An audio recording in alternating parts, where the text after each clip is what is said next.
இந்த கிரைம் முன்னேற்ற கழகம் அப்படின்னு திமுக ஒரு புதிய பெயர் வச்சு இதுல யாரெல்லாம் சம்பந்தப்பட்டிருக்காங்க அப்படிங்கிற டாக்குமெண்ட். நாங்க சும்மா பேரெல்லாம் சொல்லிங்கன்னா நாங்க பேரெல்லாம் சொல்ல, நாங்கள் உங்களுக்கு சொல்வது தேதியோட. இதுல 3 காலம் இருக்கும், ஆனா ரிலீஸ் பண்ணிடுறோம். உங்களுக்கு இந்த டாக்குமெண்ட் கிடைச்சிடும்.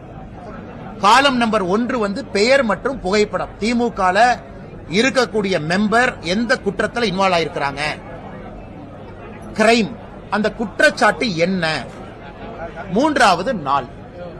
சோ கிரைம் முன்னேற்ற கழகம் சொல்லிட்டு உங்களுக்கு இதை நாங்க ரிலீஸ் பண்றோம். 18 பேஜ் இதுல இருக்கு.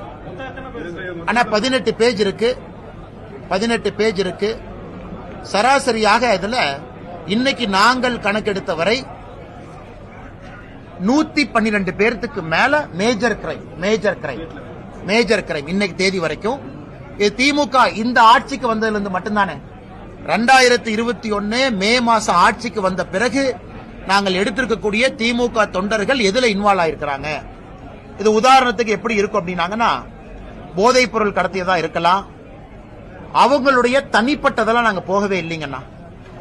ஒரு கோயில்ல ஒரு டிஎஸ்பி ஆபாசமா திட்டி அடிச்சதா இருக்கலாம், இவர்கள் செய்திருக்கக்கூடிய கள்ளக்குறிச்சி கள்ளச்சாராய விஷயத்துல தொடர்பு இருக்கவங்களா இருக்கலாம், அரசியல் கட்சி படுகொலையில சம்பந்தப்பட்டவங்களா இருக்கலாம், வியாபாரி கிட்ட ஒரு 18 லட்சம் ரூபாய் மோசடியில ஈடுபட்டவங்களா இருக்கலாம்.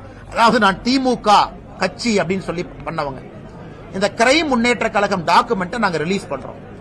நாங்க திமுக போல யாரோ ஒரு புகைப்படத்தை போட்டு இங்க பாருங்க இவங்க தான் பாஜக ரேண்டமா நானும் ஒரு 5000 பேர்த்த போட்டு உங்களுக்கு கொடுக்க முடியுங்கண்ணா. ஆனா இந்த ஆத்தென்டிக் டாக்குமெண்ட புகைப்படத்தோட, கிரைமோட, நாளோட நீங்க பத்திரிகை செய்தியோட கோரிலேட் பண்ணிக்கலாம், வேற செய்தியோட கோரிலேட் பண்ணிக்கலாம். இதை உங்க பத்திரிகையாளர் குரூப்புக்கு நாங்க ரிலீஸ் பண்றோம். இதை நீங்க முதல்ல பாருங்கண்ணா. இதை பார்த்தீங்கன்னாவே திராவிட முன்னேற்ற கழகம் ஆட்சிக்கு வந்த பிறகு குற்ற பின்னணி இருப்பவர்கள் திமுகவை பயன்படுத்தி எப்படி இங்க குற்றம் செய்யறாங்க அப்படிங்கிறது உங்களுக்கு தெரியும். எல்லாம் தெரிஞ்ச பேர் தானே உங்களுக்கு.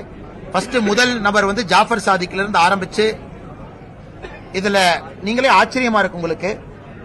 வேலு, கன்னிக்குட்டு, பழனிசாமி, அதாவது பேரை சொல்லணும் அப்படிங்கறதுக்காக நாங்க ஒரு 10 பேர்த்த சொல்லிங்கன்னா குற்ற பின்னணி இது ஒரு நேஷனல், ஒரு தமிழ்நாட்டு லெவல்ல கவர் ஆயிருக்காது. ஆனா சேலத்துல கவர் ஆயிருக்கும், தென்காசியில கவர் ஆயிருக்கும், ஆனா கோயம்புத்தூர்ல கவர் ஆயிருக்காது நியூஸ் பேப்பர்ல. இது மொத்தமாக சேகரிச்ச பெயர்கள். நீங்க பாருங்க, அடுத்த பிரஸ் மீட்ல நீங்க கேட்கத்தான் போறீங்க. திமுக அதுக்கு பதில் சொல்லும் நீங்க கேள்விக்கு. அன்னைக்கு நான் முழுமையா அதுக்கு பதில் சொல்றேன்.